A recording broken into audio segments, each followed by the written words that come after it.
जय जगन्नाथ नमस्कार फ्रेंड्स ए वीडियो रे आमे सुभद्रा योजना विषय रे किछि गुरुत्वपूर्ण विवरणी आलोचना करिबा। देखंतु महिला माने सुभद्रा योजना को नै प्रचुर मात्रा रे ठकामीर शिकार होई चलीछंती। देखंतु समस्ते बा समस्त महिला एक प्रकार द्वंद्व रे अछंती कि सरकार प्रकृत रे यार एसओपी केबे प्रस्तुत करिवे, केबे लोकमानक पाखरे पहुंचेबे, यार फुल गाइडलाइंस केबे आसीबो, एलिजिबिलिटी क्राइटेरिया कोन रहिबो, बयस सीमा कोन रहिबो, केउ महिला माने एथिरे शामिल होई परिबे बा सुभद्रा योजना रे आवेदन करि परिबे एवं केउ आधार रे महिला मानकु सुभद्रा योजना रे शामिल करा जिवो, केउ सब डॉक्यूमेंट रो नितांत आवश्यकता पड़िबो। ए भली भाबरे महिला माने देखंतु वर्तमान समय रे मु जहा प्रचुर मात्रा रे खबर पाया परे जानिबा परे निजे देखिबा परे आपण मानकु जणाउची। देखंतु सुभद्रा योजना को नहीं महिला माने प्रकृत रे भ्रमित अवस्था अछंती एवं इनकम सर्टिफिकेट बाहर करिया पई तांको प्रचुर टंका खर्च करिया पडुची। शीघ्र इनकम सर्टिफिकेट दरकार बोली से माने भाबी करी एवं इनकम सर्टिफिकेट में प्रचुर टंका मध्य खर्च करूचंती। कई महिला पान कार्ड मध्य पान कार्ड सुभद्रा योजना आवश्यकता पड़ी पारे बोली आवेदन मध्य करि चलीछंती। सुभद्रा योजना पई एसओपी प्रस्तुत करा जिवो, केही भ्रमित होंतु नहीं। सरकार कहिले सुभद्रा योजना पई एसओपी प्रस्तुत करा जिवो। एसओपी आपण माने बुझी पारुथुए स्टैंडर्ड ऑपरेटिंग प्रोसीजर। देखंतु ए जो स्टैंडर्ड ऑपरेटिंग प्रोसीजर जेतबेले आसी जाए सेतबेले लोक माने जानि पारंती प्रकृत रे जदी योजना विषय आमे एसओपी कथा आलोचना करिबा। गोटे योजना विषय जेतबेले एसओपी आसी जिवो सेतबेले लोक माने जानि परिबे एथिरे केउ माने शामिल होई परिबे, फुल अप्लाई प्रोसेस थिबो, स्टेप बाय स्टेप गाइडलाइंस थिबो, प्रोसीजर थिबो। तेणु एटा एसओपीटा नितांत जरूरी जिनिस। तेणु आमर जो उपमुख्यमंत्री प्रभाती परिडा महोदया से कहले कि अगस्त 15 तारिख दिन यार एसओपी प्रस्तुत करा जिवो, एसओपी लोक मानक पाखरे पहुंचा जिवो। तेणु लोक माने खुशी हेले अगस्त 15 परे आमे अपेक्षा करिबा केउ सब डॉक्यूमेंट रा आवश्यकता पड़िछि जानिबा। तापर जदी इनकम सर्टिफिकेट आवश्यक पड़े बा पान कार्ड आवश्यक पड़े बा किछि भी डॉक्यूमेंट आवश्यक पड़े आमे तापर आवेदन करिबा। तेणु लोक माने अपेक्षा कले तापर अगस्त 15 दिन एसओपी को बाहर करा गला नहीं। तापर कुआ गला कोडे राखी पूर्णिमा दिन एसओपी को प्रस्तुत करा जिवो, एसओपीटा लोक मानक पाखरे पहुंचा जिवो। तेणु लोक माने अपेक्षा कले ठीक अछि राखी पूर्णिमा रे कोन हला ना एसओपी को छड़ा गला नहीं बा एसओपी को बाहर करा गला नहीं, गाइडलाइंस दिया गला नहीं। देखंतु जदियो सरकार पूर्व कही सारी कि एई सुभद्रा योजना रे महिला माने जो आवेदन करिवे सेमानक पई आवेदन प्रक्रिया अत्यंत सरलीकरण करा जिवो। सहज उपाय रे सेमान कोडे आवेदन करि परिबे। तांको पाखे जदि आधार कार्ड टे थिबो से आधार कार्ड माध्यम रे मध्ये आवेदन करि परिबे। किंतु देखंतु एतिकी कहि देले चलिबो नाही, यार संपूर्ण एसओपी खूब शीघ्र आवश्यकता पड़ुची। कारण जे पर्यंत एसओपी आसीनी महिला माने खर्चांत होई चलीछंती।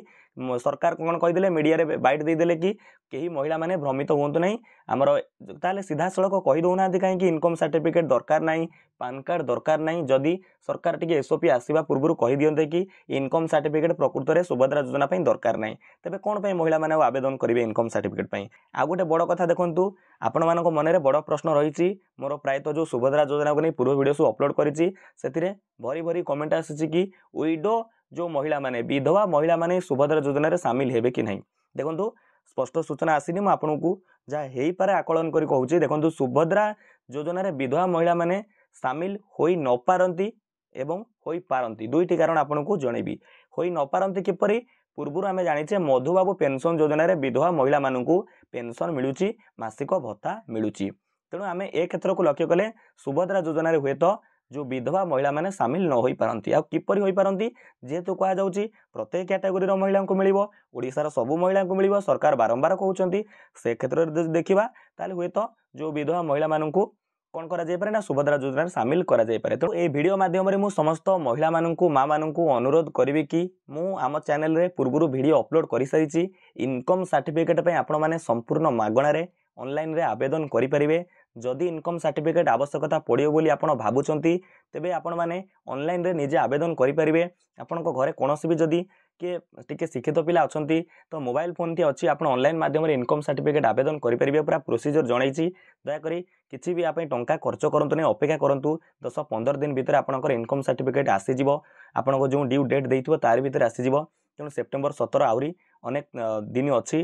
तेणु नितांत रूपे आपण कोनोसी जगह को जाई दलाल क्षेत्र में आप प्रचुर टंका खर्च करंतु नहीं। तेणु ये घटना आम सामना को आसूची बोली आमको वीडियो बनाइबा को पड़ुची जे प्रकृत में महिला मानू खर्चांत होगा पड़ुची। गोटे एमती योजना तार रूपरेख तैयारी होइनी जहाँ गिफ्ट भाउचर आकार में मिलिबो कि कैश आकार में मिलिबो, केमिति मिलिबो तार संपूर्ण नियम बली आसीनी। तेणु महिला माने ନିଜ ପକେଟରୁ ବର୍ତ୍ତମାନ ଟଙ୍କା ସୁଭଦ୍ରା ଯୋଜନା ପାଇବେ ବୋଲି ଅଧିକ ଟଙ୍କା ଖର୍ଚ୍ଚ କରି ଚାଲିଛନ୍ତି।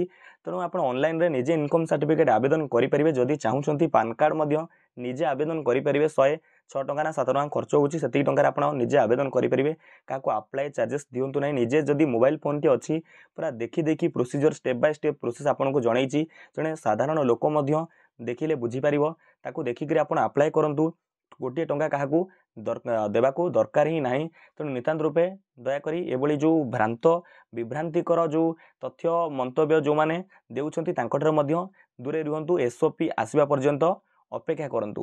ତେଣୁ ସରକାରଙ୍କୁ ଆମେମାନେ ଅନୁରୋଧ କରିବା, ଦୟାକରି SOP ଶୀଘ୍ର ଟିକେ ତିଆରି କରନ୍ତୁ, ରୂପରେଖ ତିଆରି କରନ୍ତୁ, ଫୁଲ୍ ପ୍ରୋସିଜିଓର ଶୀଘ୍ର ଆଣନ୍ତୁ, ଆପ୍ଲାଏ ପ୍ରୋସେସ୍ କୁହନ୍ତୁ, ଗାଇଡ଼ଲାଇନ୍ସ ତିଆରି କରନ୍ତୁ। ଏବଂ ଆପଣମାନେ ଟ୍ୱିଟ୍ କରି ଯଦି ଯେଉଁ ଟ୍ୱିଟରରେ ଟ୍ୱିଟ୍ କରି ଜାଣିଛନ୍ତି ବା ଆମେ ଯେଉଁ ବର୍ତ୍ତମାନ କହିବା ଏକ୍ସ ଆପ୍ଲିକେସନ୍ ତା ଦେହରେ ଯଦି ପୋଷ୍ଟ କରି ଜାଣିଛନ୍ତି ତ ନିତାନ୍ତ ରୂପେ ଟ୍ୱିଟ୍ଟିଏ କରନ୍ତୁ, ଗୋଟେ ଟ୍ୱିଟ୍ କରନ୍ତୁ କି ଶୀଘ୍ର SOPକୁ ପ୍ରସ୍ତୁତ କରାଯାଉ, ଲୋକମାନଙ୍କ ପାଖରେ ପହଞ୍ଚାଯାଉ ବୋଲି। ତ ଏ ଥିଲା କିଛି ଆଜିର ବିବରଣୀ। ଭାବୁଛି ଭିଡ଼ିଓଟି ଆପଣଙ୍କ ପାଇଁ କିଛି ଗୁରୁତ୍ୱପୂର୍ଣ୍ଣ ଥିଲା, ଇନଫର୍ମେଟିଭ୍ ଥିଲା। ବିଦାୟ ଦିଅନ୍ତୁ। ନମସ୍କାର, ଜୟ ହିନ୍ଦ, ଜୟ ଭାରତ, ଜୟ ଜଗନ୍ନାଥ।